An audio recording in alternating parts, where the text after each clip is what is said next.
Krishnam Nanda Kumaram Nanda Kumaram Avanita Joram Hare Krishna Nanda Kumaram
Jai Radha Madhava Kunja Bihari.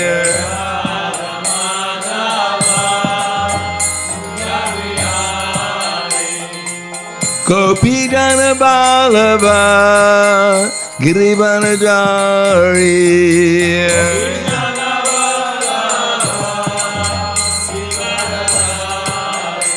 Gopi Jana Balava Girivanajari.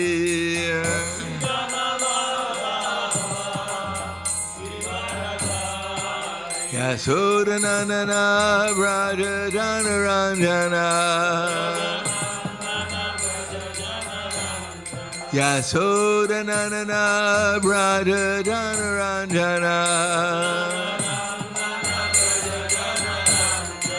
Yamuna Tira Vanacharya. Yamuna Tira Vanacharya.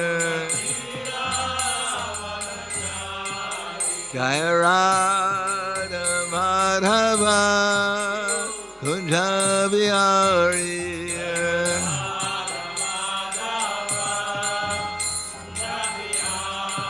Jaya Radha Madhava Kunja Bihari.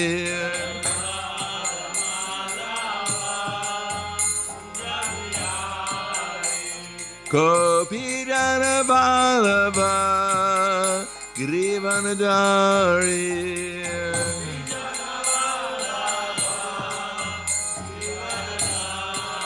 Gopi Jana Balava Girivanajari.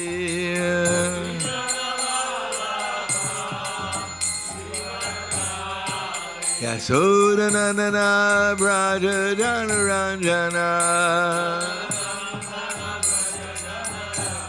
Yasodanandana Braja Jana Ranjana.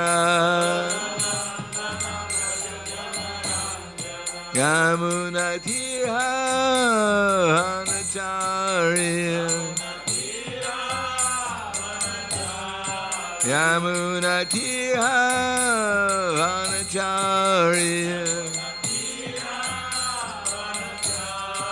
Jaya Radha Madhava Kunja Bihari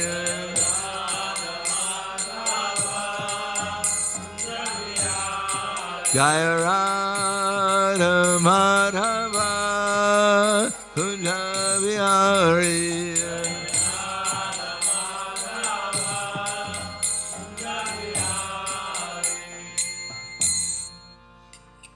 Jayam Vishnupad Paramahansa Parvatakacharya Asadhara Satushi Shiman His Divine Grace Shalasi Bhaktivedanta Swami Srila Prabhupada Ki Jai Gaur Premanande Haribas Slavas of Rani Bhaktam Slava Shri Guru Shri Gurangi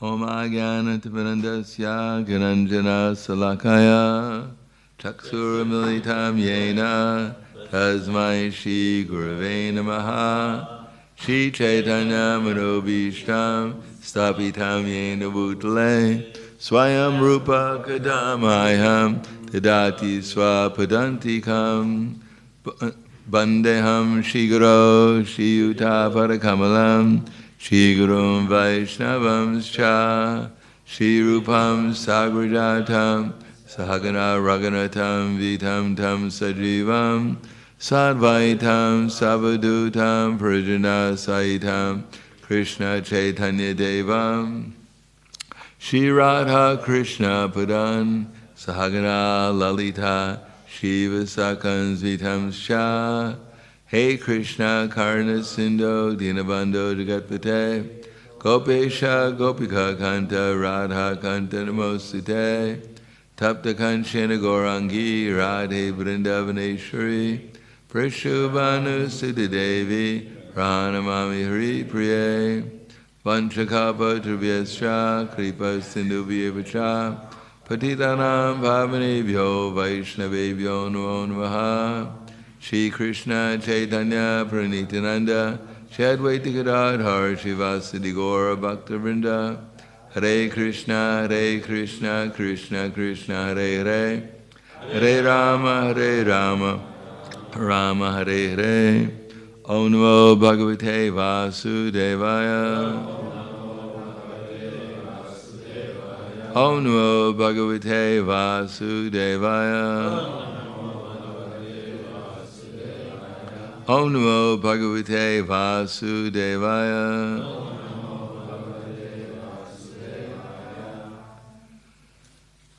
Srimad Bhagavatam, Canto 1, Chapter 3, Krishna is the source of all incarnations, text number 11. Shastam atre patyatvam Ritak prapto nasuyaya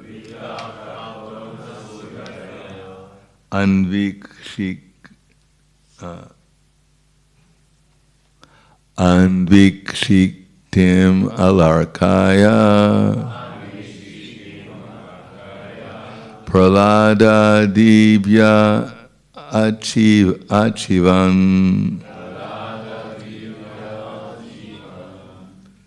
Shastam Atre Apatyatvam Ritak Prapto Nasuyaya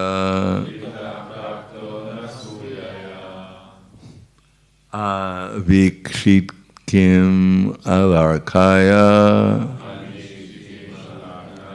Prahlada Divya Uchivan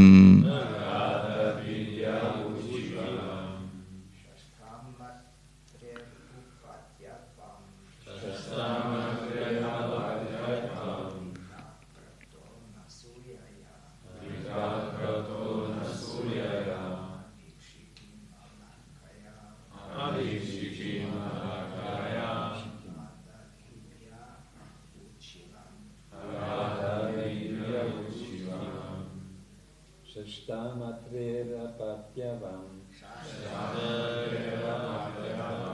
Vita Pratona Suyaya Anvikshikim Malarkaya Prahlada Divya Uchivam.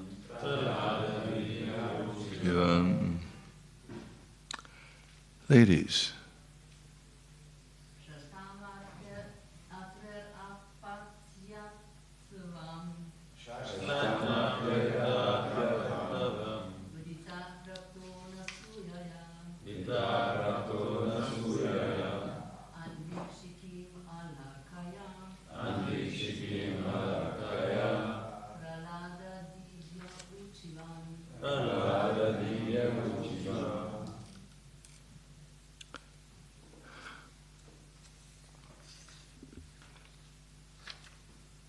Shastam, the sixth one, Atre, of Atri, Apatyatvam, sonship, Ritaha, being prayed for, Praptaha, obtain, Anusuyaya, by Anasuya, Anvikshit Kim, on the subject of transcendence.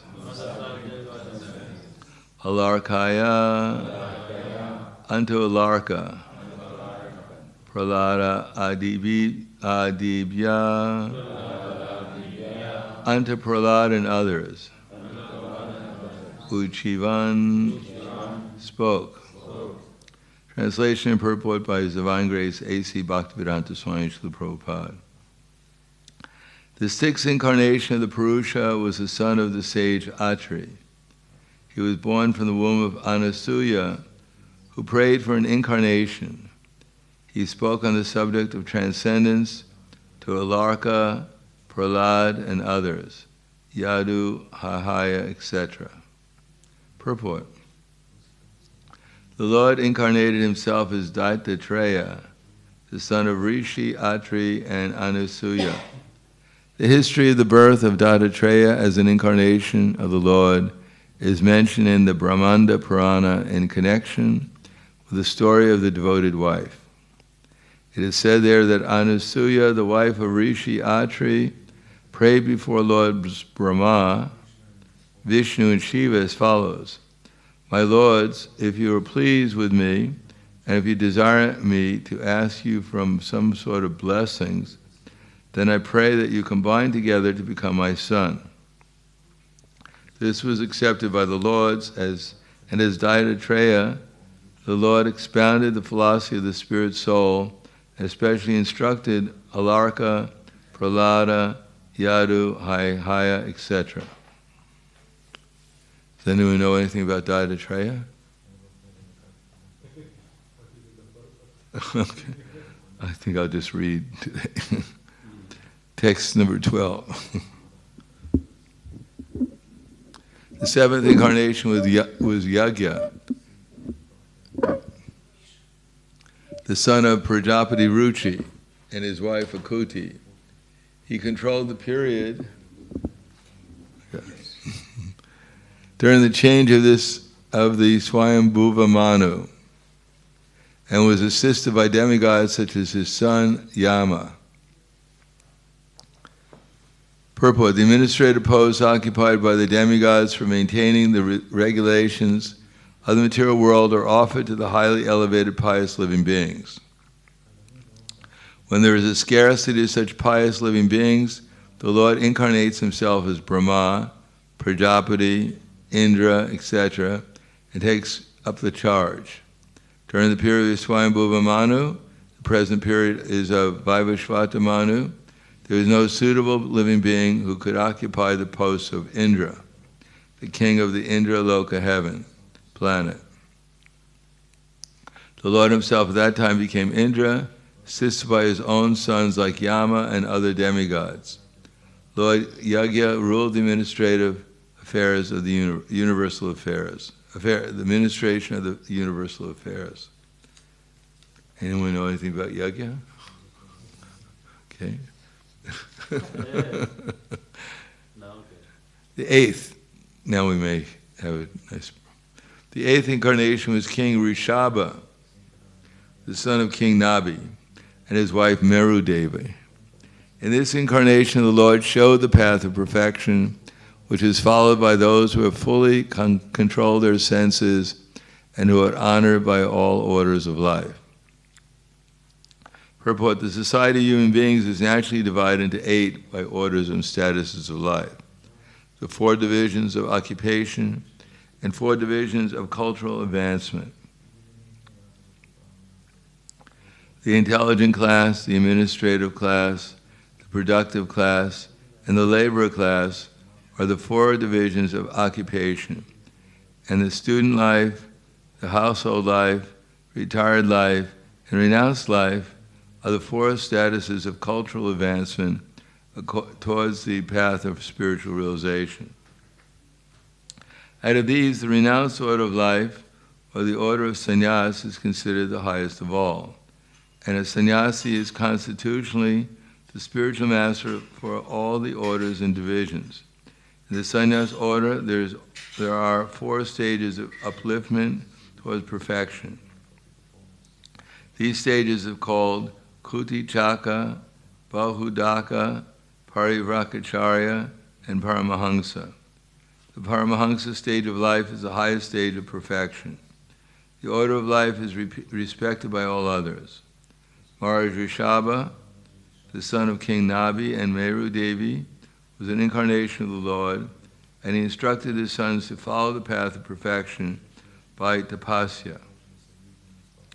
What sanctifies one's existence enables one to attain the stage of spiritual happiness, which is eternal and ever increasing. Every living being is searching after happiness, but no one knows where eternal and unlimited happiness is obtainable. Foolish men seek after material sense pleasure as a substitute for real happiness. But such foolish men forget the temporary so-called happiness derived from sense pleasures is also enjoyed by the dogs and hogs. No animal, bird, or beast is bereft of sense pleasure. In every species of life, including the human form of life, such happiness is immensely obtainable. The human form of life, however, is not meant for such cheap happiness. The human life is meant for obtaining eternal and unlimited happiness by spiritual realization. The spiritual realization is obtained by tapasya, or undergoing voluntarily the path of penance and of abstinence from material pleasure. It's a good day to remember that.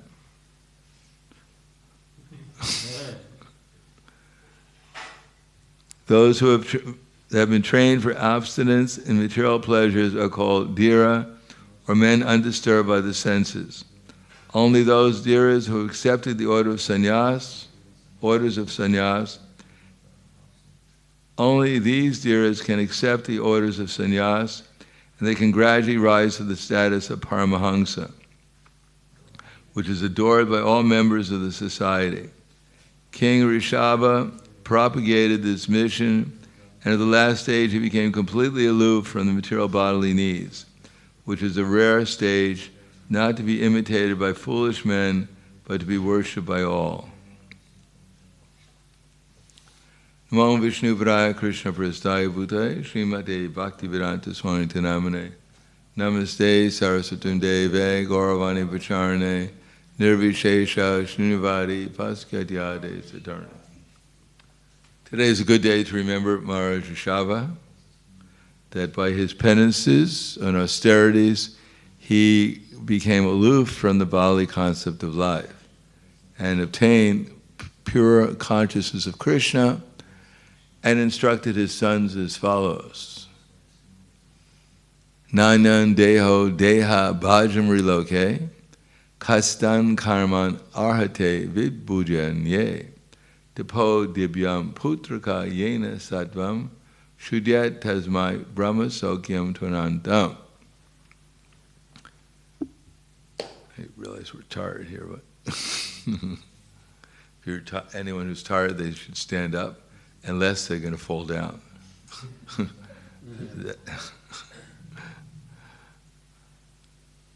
So Maharishi Shabda said that Nanyam Deha Deha Bhajam Reloke, that one should not work like a hog or a dog just to get sense gratification.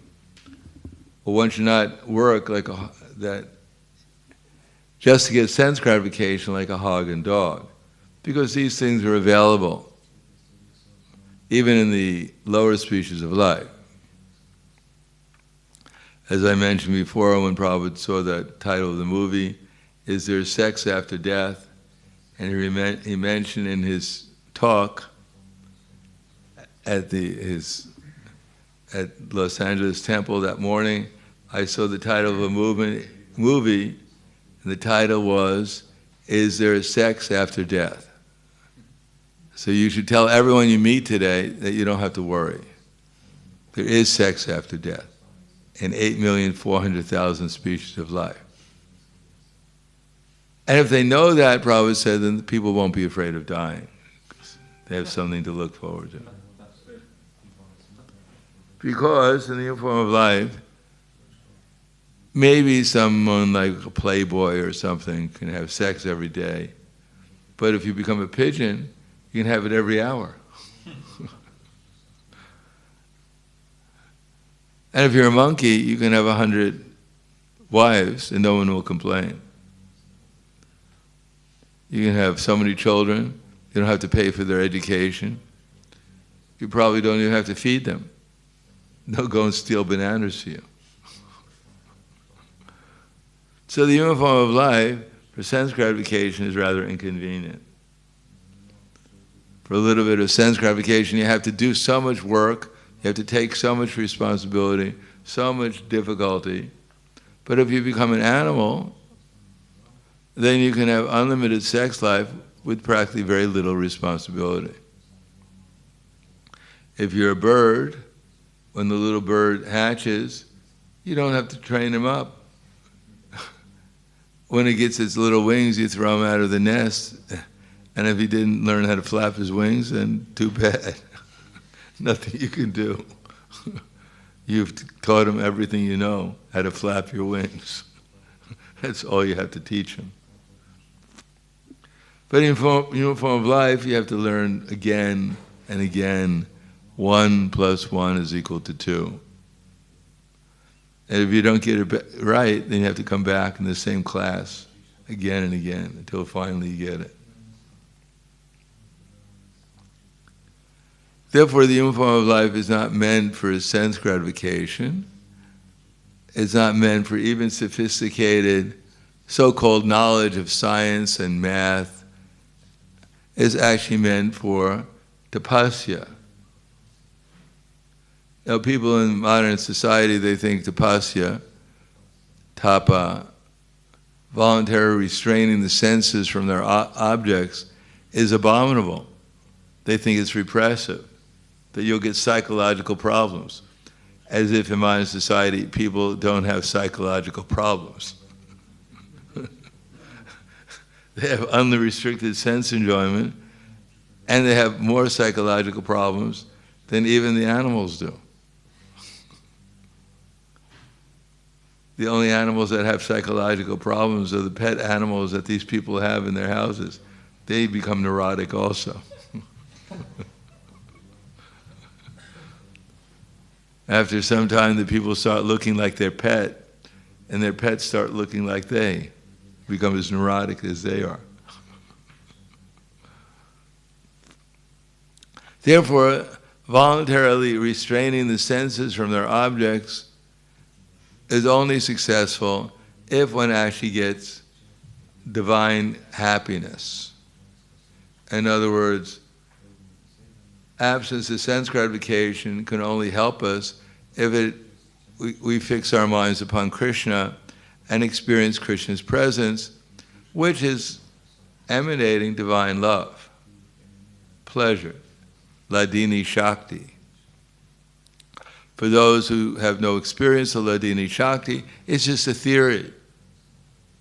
And therefore, one may even take up Krishna consciousness, Because, at least externally, by restraining the senses from their objects, then one will not become subjected to the miseries that accompany them.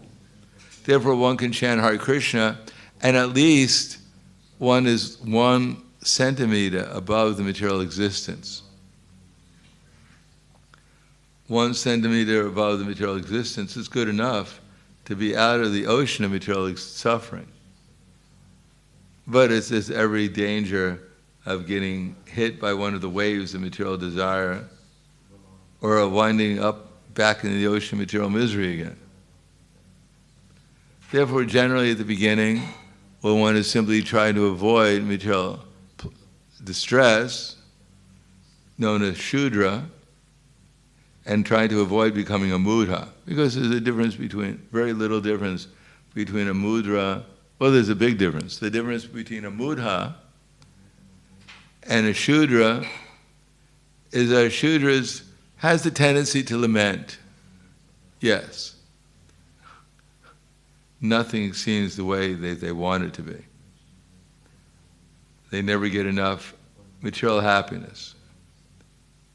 But they understand that they have to follow certain principles because they're under authority, and therefore they don't have unrestricted sense enjoyment. It's restricted to some degree or another. But a mudha, he lives only for sense enjoyment. He only lives to eat. So when they hear that today in the Hare Krishna movement in Slovenia and Ljubljana and other parts, devotees are fasting the whole day, people think they're crazy. What are they trying to do, kill themselves?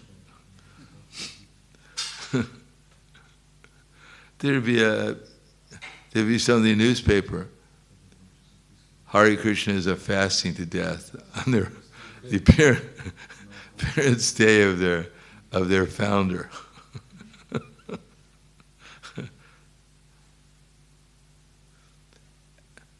As I mentioned before, one lady wrote a book. The title of the book was The Strange Sex Life of the Hare Krishna Devotees. And do you know what the strange sex life of the Hare Krishna devotees is? They're celibate. So people can't understand because they have no experience of anything other than sense enjoyment. Therefore, they only live to eat. They don't need to live.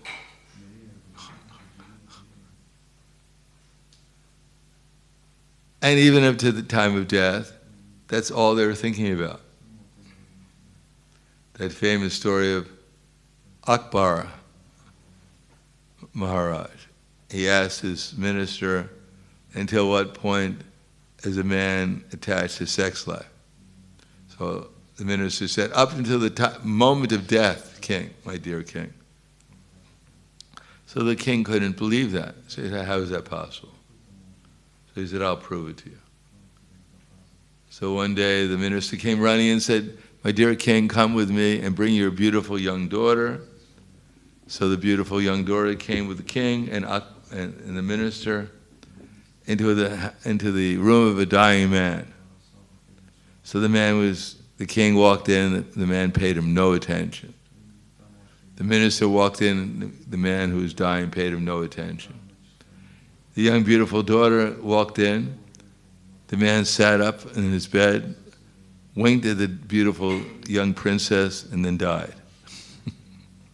Then the king understood, yes, till the moment of death, one was attached to sex life.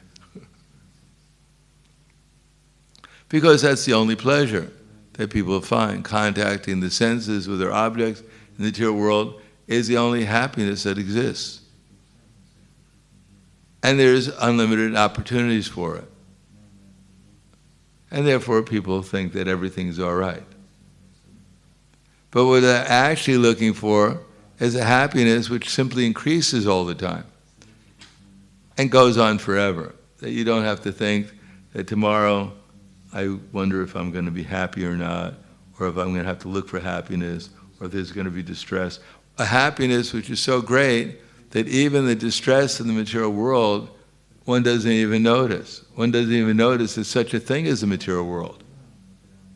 For them, Purna, Vishvam Purna Sukhayate. The whole world seems full of happiness. I guess they don't read the newspaper, so.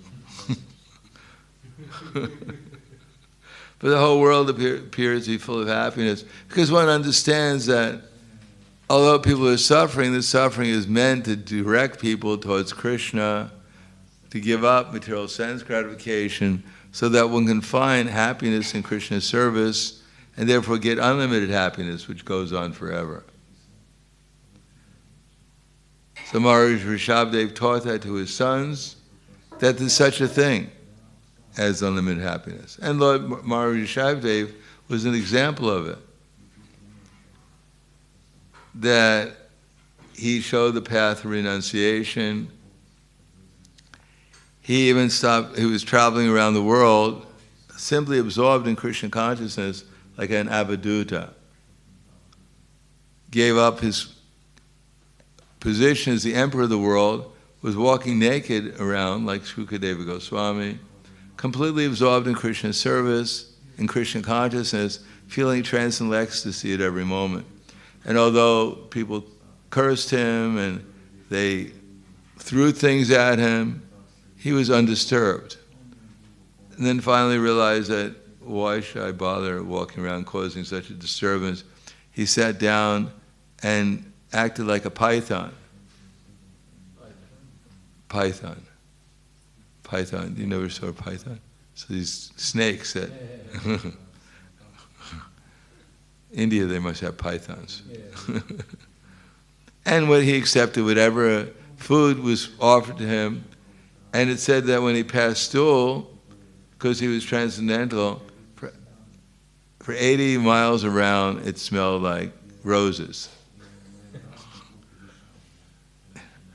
Now, usually when we pass stool, it doesn't smell like roses, even for a couple of meters around. But he was so transcendental that even his stool was aromatic. And finally, at the time, he to end his body, he saw a forest fire and walked into it. Now, how many of us, if we saw a forest fire, we walk into it to have our body burnt? If we're cooking, our little finger gets burnt, we call 911 and ask for the ambulance to come. And we tell our friends about it for the next 2 weeks, how it got burnt. But Maharaj Rishabhdev was so transcendental, so absorbed in Krishna consciousness, that he actually entered into a forest fire. And that way he ended his external existence and went to wherever he was supposed to go to continue with his mission of spreading Krishna consciousness. In any case, our business is to become absorbed in Krishna consciousness.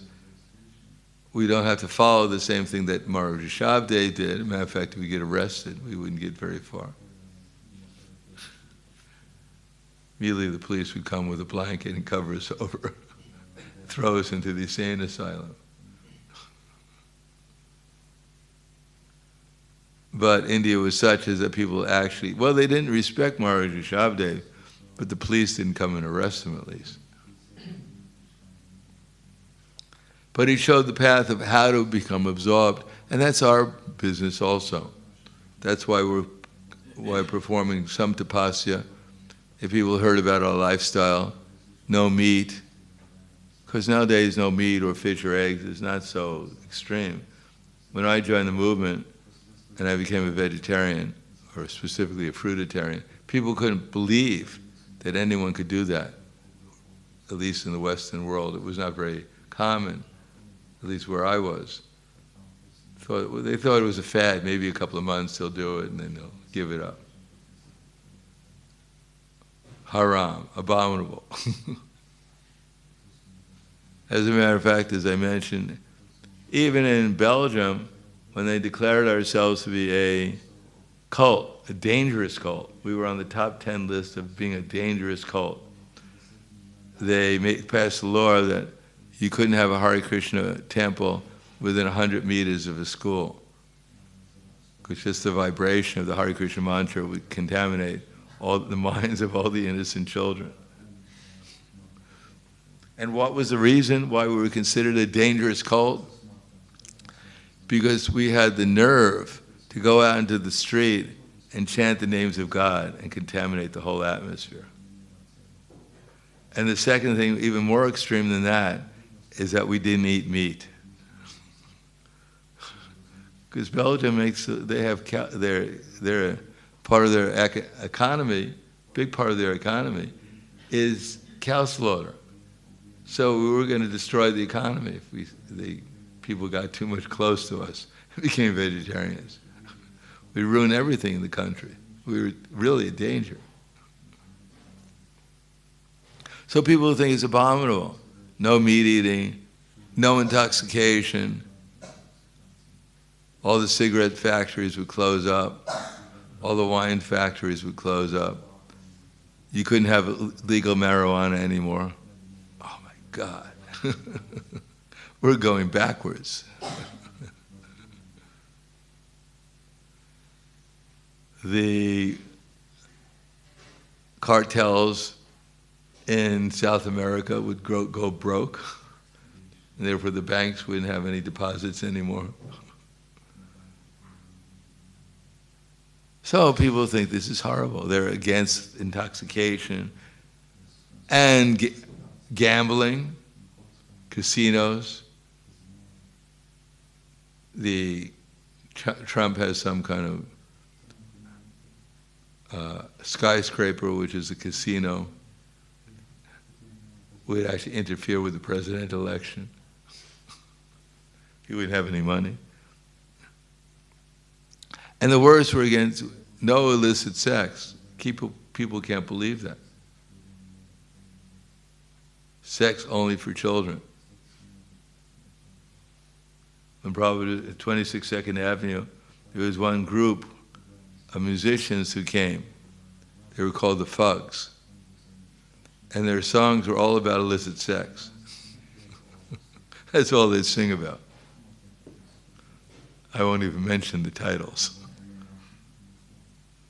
And they actually came to Prabhupada's lecture, and Prabhupada, somehow or another, by the arrangement of the Super Soul, the whole lecture was against illicit sex.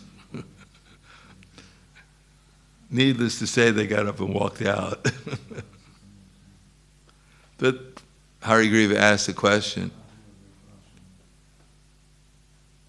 He said, Prabhupada, that if you can only have sex once a month for children, then why bother getting married? And Prabhupada said, oh, you've understood.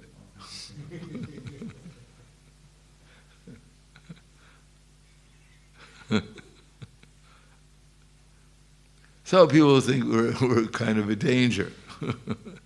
Well, what are these people trying to do? What are they trying to do with society? Because they have no idea that there's such a thing as a higher taste.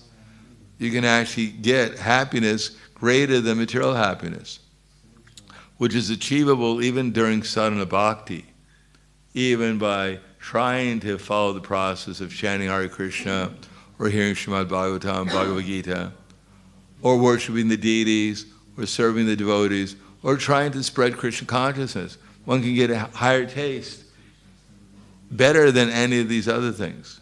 As Prabhupada said, we don't take intoxication, we get intoxicated by eating prasadam. We don't have to take intoxication.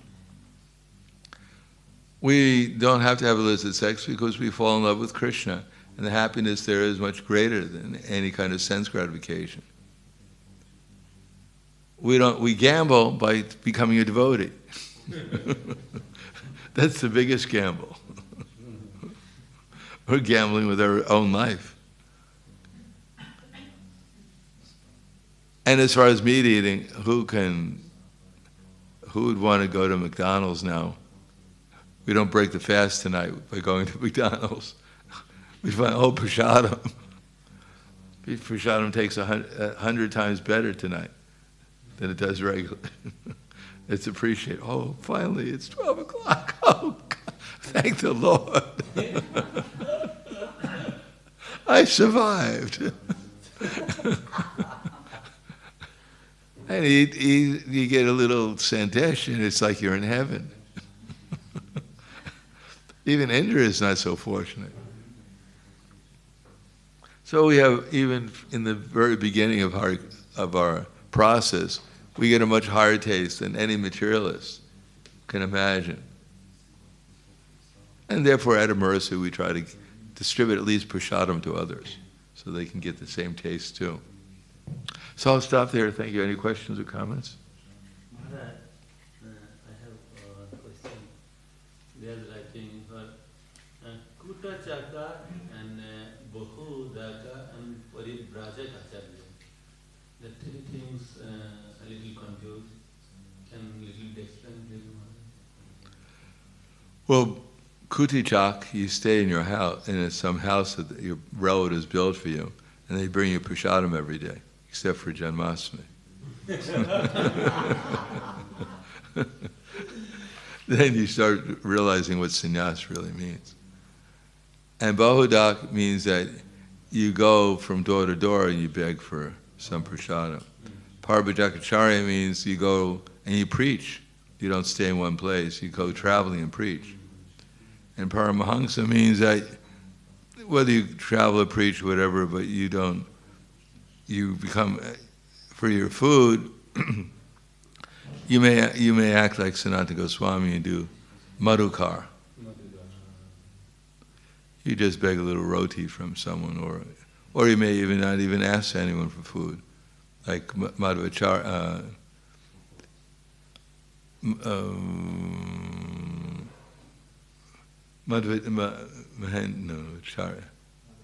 Madhavendra Puri. He didn't even ask anyone for anything. If someone gave him something, he ate. If he didn't eat anything. So that's Paramahansa. Because one is not that you're thinking, oh my God, I'm hungry. Please, Krishna, send someone. No, because one is so absorbed in Krishna consciousness, it doesn't really make any difference to them. They starve to death because they're in a different world. They're living in a world of simply pleasure. Like it says that Raghunath Goswami, he was only eating a little bit of buttermilk every other day. But in the spiritual world, in his spiritual body where he was living, he had 3 big feasts with the cowherd boys every day. So he was actually getting fat in the spiritual world, thinner in the material world. But he lived in the spiritual world, not in the material world. So while we're still living in our consciousness in the material world, once a year we fast for a day. We act like a Paramahansa. Paramahansa, they are not preaching, only sannyasi and paribrajak, they are preaching this? Yeah, Parabhajakacharya for preaching. Paramahansas generally don't preach. They don't preach, no? No. They may do, Madhavendra Puri was a Paramahansa, but he didn't preach. But he did things like organize worship of Gopal. And he did service. It's not. But Paramahansas, when they come down sometimes to the platform of a Parabhajakacharya and they preach, like Srila Prabhupada did. Anything else? Have a nice Janmashtami. Thank you so much. Happy fasting and preaching and whatever. Grantaraj Srimad Bhagavatam Ki Jai, Srila Prabhupada Ki Jai, Gaur Premanande.